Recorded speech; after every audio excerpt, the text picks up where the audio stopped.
Hello everyone, welcome back to the Play On Podcast Hurling Edition. In this episode, I'm going to talk about the Limerick versus Waterford game. Limerick won by 1 goal and 25 points to Waterford's 17 points in the All-Ireland Hurling semi-final. Limerick back in the final once again. And for this match review, I'm joined by multiple All-Ireland winner, Sarah O'Donovan. Sarah, what did you make of this semi-final? A little disappointing, if I'm being honest. I expected them to do so much better. I expected it to be a much better and tighter and closer contest. So for Limerick to basically run them over and win by 11 points, I don't think it's reflective of how much work Waterford put into the season. Yeah, definitely. And one of the saddest things was right from the start, you could see that it just wasn't going to be Waterford's day. And I know many people were saying, their intensity early on and everything like that. The facts are, Waterford in the first quarter, everyone's raving, particularly on the Sunday game. They're talking in the analysis about Waterford's intensity and, how they're getting bodies around Limerick and all this. The reality is, at the first water break, Limerick were still in front. So you're telling me that Waterford put absolutely everything that they had into that first quarter and Limerick are still in front. And then in the second quarter, it was very, very frightening how Waterford's intensity levels just dropped. They completely ran out of steam. Limerick kicked on. And from that point, the game was over. Yeah, look, as you said, 4 points to 3 in front at the first water break. And then they were 15 points to 7 clear at the halfway mark, 6 unanswered points. It was a real pity that Waterford were so straightforward in terms of their game plan. I don't think they had a plan B, and playing with 5 forwards is a very risky business when you have a player like Declan Hannon who can sit in the pocket and spray ball 60-40, 70-30 ball in favor of his half forward line, full forward line. It's like shooting ducks in a barrel, isn't it? It really, really is incredibly frustrating, because for those 5 forwards to be able to have any impact and push up on the Limerick backs to stop, delay, disrupt the ball coming out, incredibly hard when you have 5 players across the half forward line. Yeah, and as well as that, one other thing that was massive in the game is right from the start, Limerick just dominated the midfield. Will O'Donoghue and Darragh O'Donovan just completely took out Jamie Barron and Peter Hogan. I particularly felt bad for Peter Hogan. He's quite new into the midfield. He wasn't the forwards previous to this. This was just a level above him, to be honest. Darragh O'Donovan ended up winning man of the match. He was fantastic throughout the entire game. Will O'Donoghue just bullies everybody that he plays against in midfield. Whereas, Waterford as well, they were having to work so hard. They're having to get so many bodies around the middle to kind of compete with that physicality. And one of the key moments, really, where you saw just how poorly things were going for Waterford was in the second half when they hit a couple of balls into the forwards kind of blindly. And it was Desi Hutchinson in against 5 Limerick defenders. Yeah, look, I think Waterford will look back on the game and feel like they played into Limerick's hands. I know they're not used to going 15 on 15, but let's be honest, if you can't win your 1-to-1 battles, you're going to always be under pressure. And then against a team like Limerick, when you're giving them that advantage at the back where they have the platform to be able to spray ball and move ball quickly up and down the field, there is a naivety there. And I wonder, did Waterford look and say, what if we become dominated in midfield? What if Jamie is overrun today? What is our plan B? Is it naivety in that they thought that Jamie was just going to be better because of how well he's played in the last couple of games? Did they ever consider that he might just not have enough physicality for those 2 players? Well, that was one thing that I was saying to Luke even on our preview for this. I was saying you have to have, you have to look, even the eye test says it all. Will O'Donoghue is 6'2", 6'3". Jamie Barron's not even 6 foot. So how can you tell me that Jamie Barron's going to physically compete with Will O'Donoghue? It's not going to happen.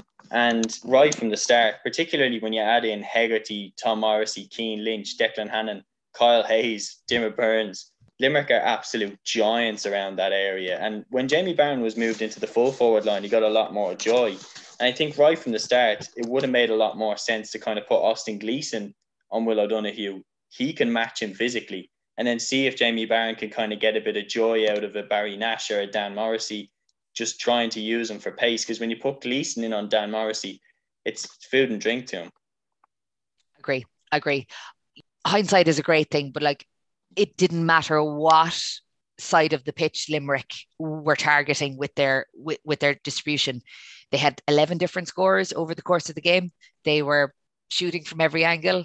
They were so effective across the pitch. Waterford just looked all at sea. I do genuinely think that if they had put somebody on Declan Hannon and just tried to stem that incredible distribution at the outset, or even after the water break, as I said, it's 4 points to 3. They could have done a little more. They could have held themselves together for longer, you know? Yeah, and one of the key things was that I do think that Waterford at the start, I was looking at it and I was definitely interested by their matchups. Some of them made a lot of sense. Conor Gleeson is known for being a very good man marker. Putting him on Cian Lynch, I think, was definitely an interesting matchup. I think Lynch probably got the better of him. He came up with some big points throughout the game for Limerick. Calum Lyons on Gerard Hegarty was definitely a good matchup. Both players I thought they had very good games, very good moments. Calum Lyons, scored a great point in the 46th minute. He caught it himself. He ran a long way with it and slapped it over the bar. But the huge moment, as if we didn't know that Limerick were already going to win the game, but the huge moment was the sideline, which was taken by Shane Bennett, went straight into Casey's hands, and it ends up with Aaron Gillan smashing it into the back of the net. Look, the goal was always coming. Now, Limerick actually, I suppose, they don't need to score goals because they're putting up such a high score in terms of their point scoring ability. They could go 3 or 4 games without scoring a goal. And maybe that's the difference between Cork and Limerick, is that Cork like to go for goals and Limerick like to put up big scores. Does that make sense? Yeah. So you're right. The goal was a sucker punch, but it wouldn't have made any difference to the scoreboard or the result at the end of the day. Yeah, I definitely agree with that. I think that even when I was watching the game, one of the key moments that I was looking at was, when, as I said at the start, when Waterford had to work so hard to be just 1 point behind Limerick at the water break, it was just clicked in my head. Limerick are just better than Waterford. It seems to be a case of whenever you play against Limerick, it's like pick your poison. You want to push up on them? Okay, cool. Tom Morrissey's going to be left one-on-one. Aaron Gillan's going to be left one-on-one with plenty of space. There's no sweeper in there. Okay, you want to play the sweeper? Okay, now Kyle Hayes, Dermot Burns, they're just going to fire points off all day. You don't want to crowd the middle? Fine. Darragh Donovan and Will O'Donoghue are going to mop up. You want to crowd the middle? Fine. We have sweepers at the back. Declan Hannon's going to play the passes in. They just are the best. And it really, really does. It does intrigue me. Doesn't bode well for Cork, is that what you're saying? It doesn't bode well for Cork because Limerick, they're definitely one of the most best equipped teams that I've ever seen, to be honest. I think you'd have to go back to the Kilkenny 4 in a row team to see a team that is just so well-rounded in every part of the pitch. I agree with you. And with Nicky Quaid in goal and his level of assurity to be able to pull off those saves like the one you talked about in 2018 against James Harnedy, there's magic in every row of that team. And you'll be saying that Cian Lynch has a quiet day or that he's well managed, and then he'll do something outrageous and he'll create a pocket of space that creates a pass and a score. They'll always find a way. And the only time that they've been caught has been against Kilkenny. And that's probably why they wanted to see this one out and kind of put Kilkenny to the sword and show how good they are. So I'm kind of glad that Cork have ruined that party, but it's certainly going to be a massive ask for Cork when you put everything on the table as you've laid it out there. I was probably a little too optimistic last night after the match, but now that you've outlined what's ahead of us, you're right. There's very few chinks in Limerick's armour right now. Yeah, well, I didn't mean to put a dampener on Cork getting to the final, but the key thing definitely for me, though, when you're looking at it, is if you were to pick your Ireland 15, the best 15 hurlers now, you'd have about 6 or 7 Limerick lads in there. And that's speaking the honest truth. You'd have the O'Donoghues, the Sean Finns, the Cian Lynches, the Gerard Hegartys, Tom Morrisseys, Aaron Gillans. With every other team, you'd have 1 or 2 tops. Look, if you were being really ruthless and you were talking about a mixed Cork and Limerick team and who you would play, in those 15 positions, realistically, Jack O'Connor's pace sets him apart. I don't think there's anyone in the Limerick panel or team who has his pace. Kyle Hayes obviously has incredible pace from wing back, but I suppose in the forwards, Jack O'Connor would definitely make that combined team. Mark Coleman, I think, would make that combined team. But outside of that, would you say that any other Cork player would make that combined team? I would push for Patrick Horgan, to be honest, but I'm not sure that the form that Seamus Flanagan is in and Aaron Gillan, I think it's very tough to drop one of them. I think I'd have Patrick Horgan in there somewhere, maybe even over Jack O'Connor. I'm not sure. I wonder though, if you had, like, obviously looking at the Limerick team, Peter Casey in the corner, obviously Seamus and Aaron.